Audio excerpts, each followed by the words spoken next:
Here at Fusion Implant Center, we encourage each and every patient to seek opinions, of course, and we would encourage you guys to come here first, which is significant. With our level of training here at this facility, we can offer a wide variety of options.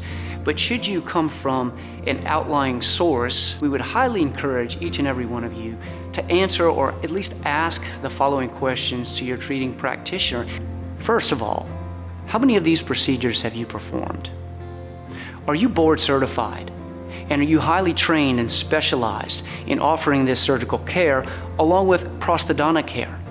If you were to have complications along any lines of this treatment, how would you be able to handle these complications? Would you refer this complication out to a highly trained, maybe more highly skilled practitioner?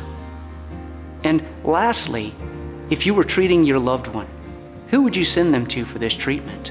I would ask that you ask this of your practitioner and any other opinions that you might seek. And we feel confident that upon the second opinion, when you arrive to Fusion Implant Center, we will kindly and gratefully take care of your needs.